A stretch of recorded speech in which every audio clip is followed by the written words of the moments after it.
Olá pessoal, tudo bem? Hoje nós vamos conversar sobre conceituação e caracterização climática.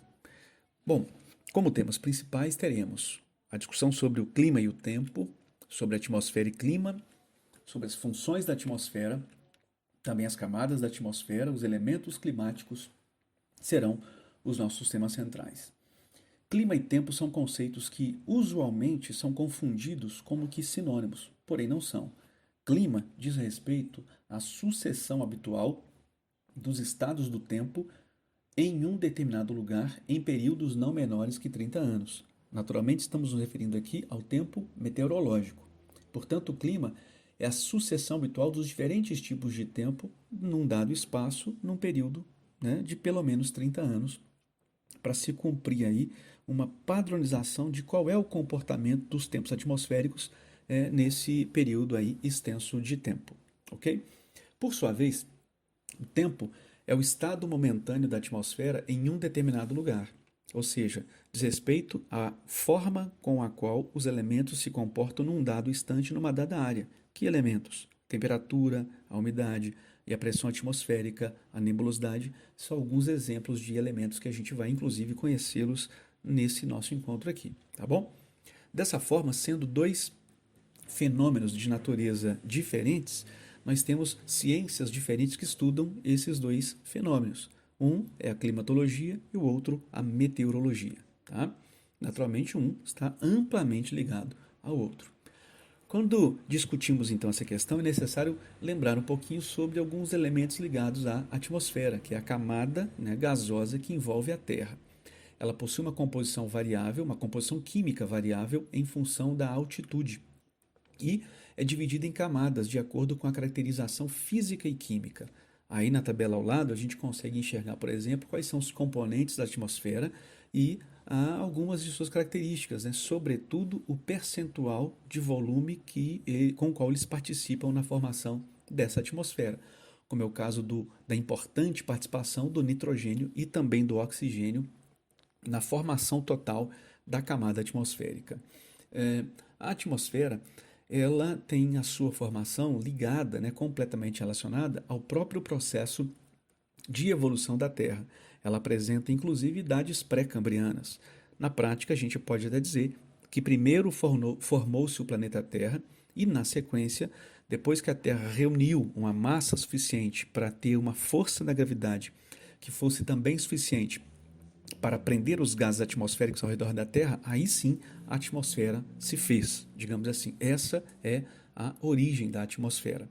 E embora tenha essa origem bastante longínqua, né, lá do período pré-cambriano, a atmosfera ela está em constante processo de modificação em sua estrutura física e em sua estrutura química, exatamente porque a Terra vai passando por processos naturais e mais recentemente antrópicos que são capazes de alterar essas estruturas e até mesmo o comportamento atmosférico.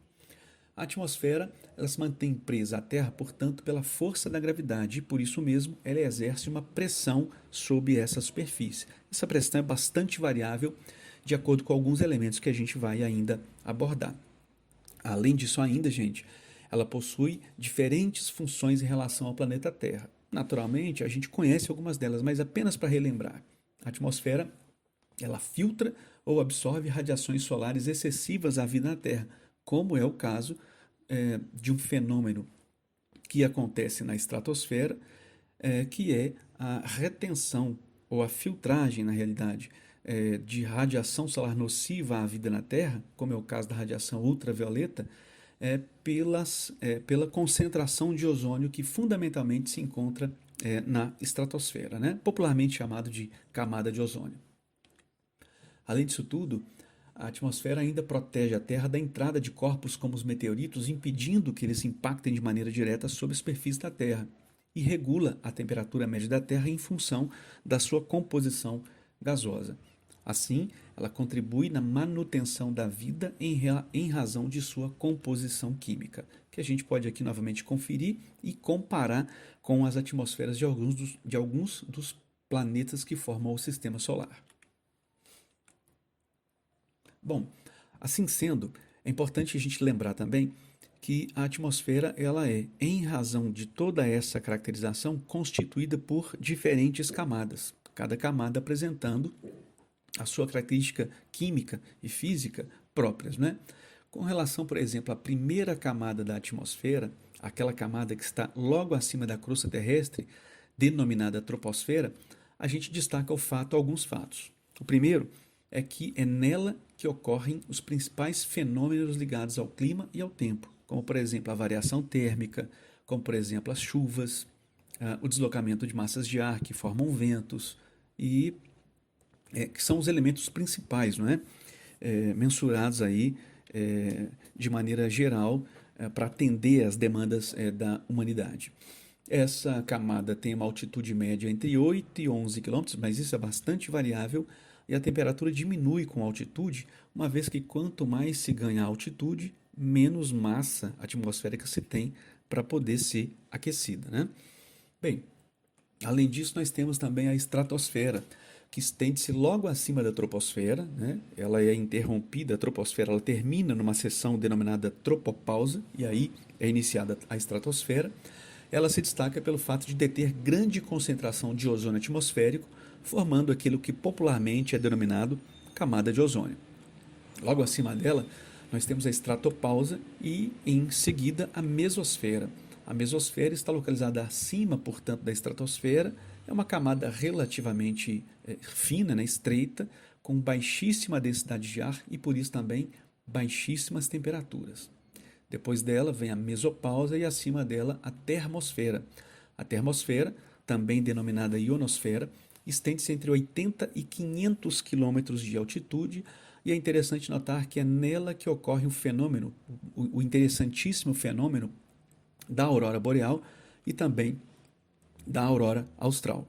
É nessa camada que transitam grande parte dos satélites de telecomunicações. E, por fim, nós temos a exosfera, que é a parte superior da atmosfera com baixíssimas temperaturas e já apontando para o fim, né, desse conjunto de camadas a que chamamos de atmosfera. Na atmosfera, existem diferentes elementos climáticos e fatores climáticos. Quanto aos elementos climáticos, são os elementos que variam conforme características de uma região, por exemplo, como a altitude, como a latitude, entre outros que a gente vai aqui ainda explorar. Esses elementos são mensurados de forma imediata, como é o caso, por exemplo, da temperatura e da umidade, da pressão atmosférica e das precipitações, dos ventos, da evaporação, da radiação solar e também da nebulosidade. Quando a gente pensa na temperatura, ela decorre da atuação do Sol, né, no planeta Terra. É a radiação e também a irradiação que são os principais fatores determinantes da temperatura da atmosfera. Tá? A isso a gente vai denominar balanço energético, ou seja, é a relação que existe entre a entrada da radiação solar e a saída, né, da radiação na forma de irradiação promovida aí pela superfície da Terra. A temperatura vista de uma amplitude global, ela exibe uma importante linha chamada de equador térmico. O equador térmico corresponde a uma isoterma. A isoterma é uma linha que une num mapa os pontos que têm uma temperatura igual, uma temperatura, né, a mesma temperatura. Assim sendo, a isoterma do equador térmico é aquela que apresenta maiores médias. E eu chamo a atenção para algo interessante. Reparem que nos mapas nós temos dois momentos distintos, né?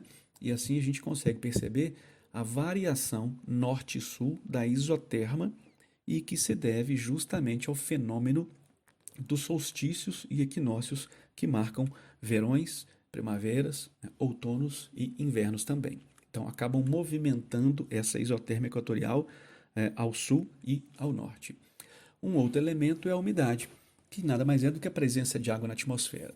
No entanto, é importante lembrar que a umidade varia em função da altitude, da latitude, da presença, né, de massas de ar que são secas ou úmidas e também até mesmo das correntes marítimas que são capazes de colaborar com a entrada, né, de umidade na atmosfera.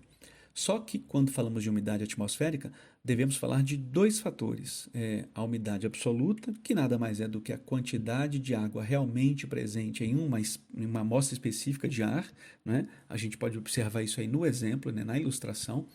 E temos também a umidade relativa, que diz respeito à relação entre a umidade absoluta e o ponto de saturação de água na atmosfera, ou seja, entre a umidade absoluta e a capacidade que essa atmosfera tem de reter mais umidade, tá ok? Isso é a umidade relativa. É uma relação entre um volume de água contida na atmosfera mais o que essa atmosfera ainda consegue reter sem saturar, ou seja, sem produzir precipitação, seja na forma de gelo, seja na forma de chuva, de neve, enfim, de orvalho, de qualquer fenômeno que seja. Essa precipitação, que portanto deriva da saturação da atmosfera em água, né, lá na umidade relativa, ela se manifesta de diferentes formas, com a chuva, com o chuvisco e com a neblina, com a saraiva, que nada mais é do que uma espécie de granizo, porém numa granulometria bastante pequena, não maior do que 0,5 milímetros. O próprio granizo, o orvalho, a geada, né, que é o depósito de cristais de neve nas superfícies, além também da neve. Como nós brasileiros vivemos aqui numa zona climática intertropical ou tropical, a precipitação mais comum são as chuvas, né? Assim sendo, embora existam outras, como o orvalho, como o granizo, mas as chuvas são as mais comuns. Nas zonas climáticas tropicais e equatoriais, as chuvas são as precipitações mais comuns. Assim sendo, é interessante lembrarmos que existem basicamente três tipos de chuvas. Umas chamadas de convectivas, como a gente consegue ver na imagem, ela deriva da ascensão do ar quente e úmido até altitudes superiores dentro da troposfera, seu consequente resfriamento, condensação da água e a precipitação dessa água na forma líquida, né? Depois, nós temos a chuva frontal, também chamada de chuva convectiva, que deriva justamente do encontro de duas frentes, né? De duas massas de ar, normalmente uma quente e uma fria, e justamente nessa porção de encontro, que é chamada de frente, é que ocorre a soma das umidades, a queda da temperatura e, portanto, a produção da precipitação da chuva, também, claro, na forma de água em seu estado líquido, né? E a chuva orográfica, que ocorre em função da presença de um relevo elevado que força a subida das massas de ar úmidas e quentes, que por sua vez resfriam em maiores altitudes, condensam e também chovem.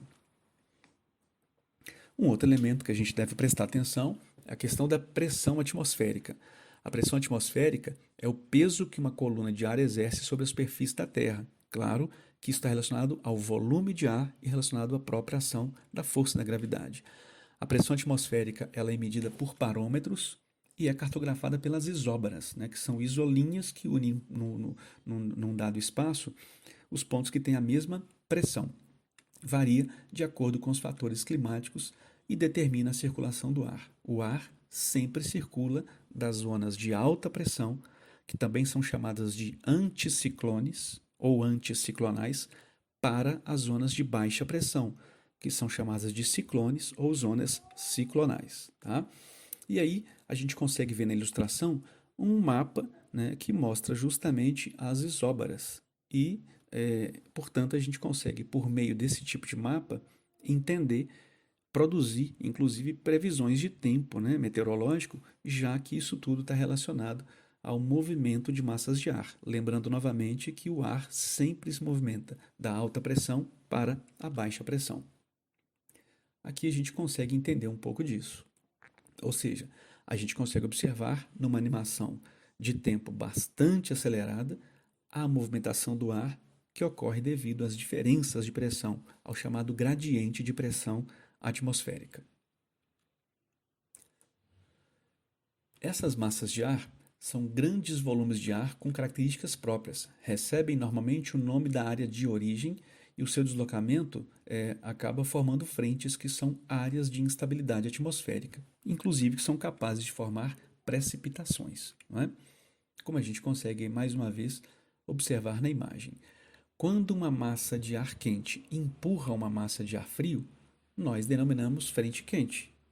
Quando uma massa de ar fria empurra uma massa de ar quente, nós denominamos frente fria. Aqui nós temos uma representação, né, de uma dada região, de uma certa data, da configuração atmosférica em razão das pressões atmosféricas. Ali, né, na altura ali de Minas Gerais, entrando ao Oceano Atlântico, a gente consegue perceber a formação de uma frente fria, né, o deslocamento de uma frente fria.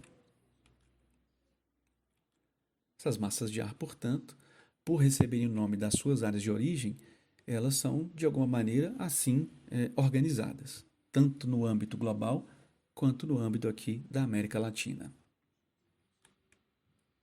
Então, nesse primeiro encontro nosso, haverá mais um encontro agora ainda sobre esse mesmo tema. Fica aqui as recomendações das atividades de compreensão. Eu sempre peço que vocês anotem esse conteúdo em seu caderno, bem como anotem as dúvidas, os apontamentos e as opiniões para que discutimos, né? Possamos discutir isso posteriormente. Tá bom, gente? Além de tudo, façam os exercícios aí indicados, reforçando toda essa conversa que tivemos hoje. Ok? Um grande abraço a todos.